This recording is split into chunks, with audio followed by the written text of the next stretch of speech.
Kisah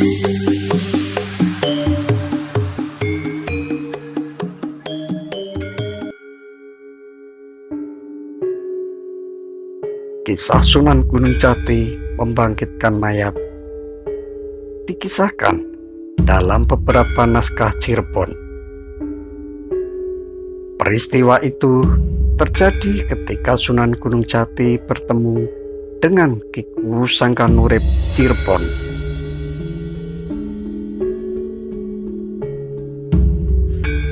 Kini desa Sangkanurip merupakan desa yang terletak di wilayah Kabupaten Kuningan. Oleh karena itu, dapatlah dipahami bahwa desa ini terbilang desa yang sudah tua, mengingat eksistensinya yang telah lama tercatat dalam beberapa naskah Kasultanan Cirebon.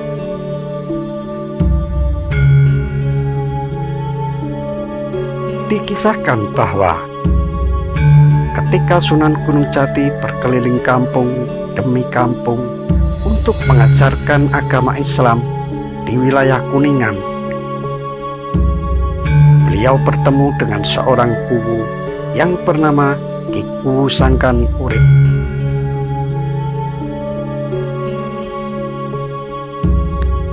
Ki Kuwu Sangkanurip dikisahkan sebagai seorang kuwu yang berprofesi penyadap tuak nira. Kuwu ini digambarkan sebagai seorang yang begitu berambisi pada pekerjaannya.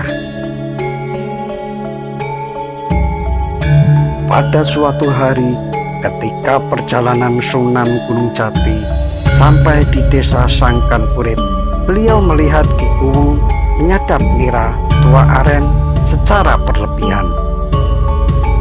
Meskipun tempat yang ia bawa untuk menampung tuak sudah penuh, ia terus-terusan mengisinya. Melihat hal itu, Sunan Gunung Jati menegurnya dan berkata, "Ki Kuwu, bukankah tuak-tuak yang kau kehendaki sudah penuh? Kenapa Anda terus-terusan mengisinya? Bukankah yang kau ambil itu sudah dapat mencukupi penghidupan untuk anak dan istrimu?" Kemudian dengan entengnya Ki Kuwu Sangkan pun menjawab, "Mana ada lautan yang bosan dengan air?"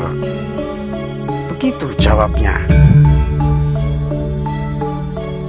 Mendapatkan tanggapan tersebut, Sunan Gunung Jati pun kemudian berkata, "Ki Kuwu, jika engkau ingin agar tuakmu terus melimpah dan cepat banyak, aku punya mantranya.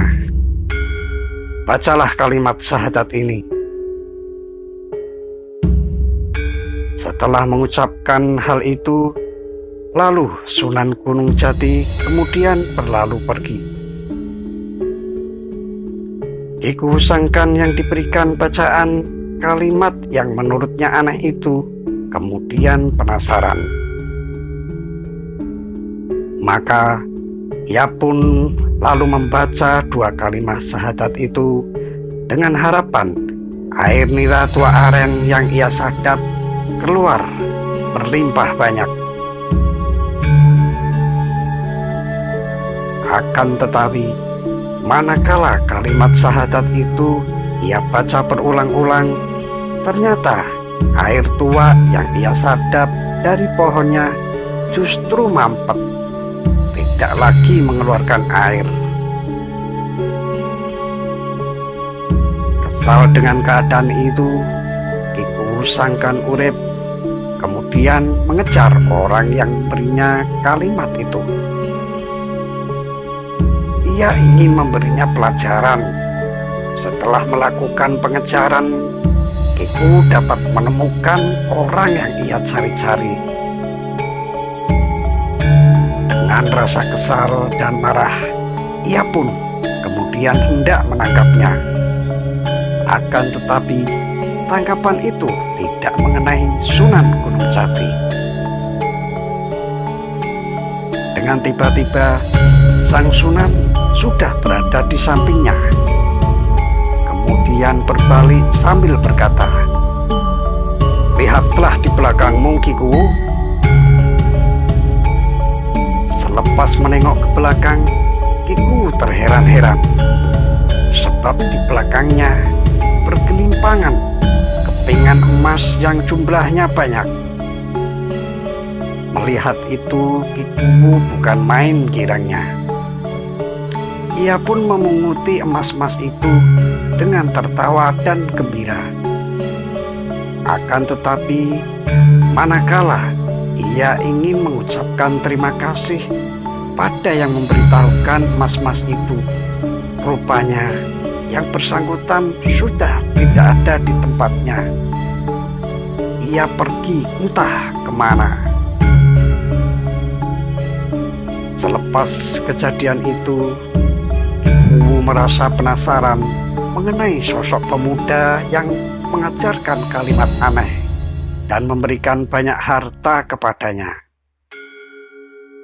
Oleh karena itu, ia mencari tahu mengenai siapa sesungguhnya pemuda itu. Setelah melalui penyelidikan, diketahuilah kemudian bahwa pemuda itu adalah Sunan Gunung Jati, wali dan sultan dari Cirebon yang namanya begitu masyhur di tanah Pasundan. Mendapatkan fakta mengenai itu, dalam hatinya Ki Kuwu bersumpah akan mengabdi kepada Sunan Gunung Jati dan akan mengikutinya bila mana Sunan Gunung Jati berkunjung kembali ke desanya. Suatu ketika, rupanya Sunan Gunung Jati datang kembali ke desa Sangkan Urip.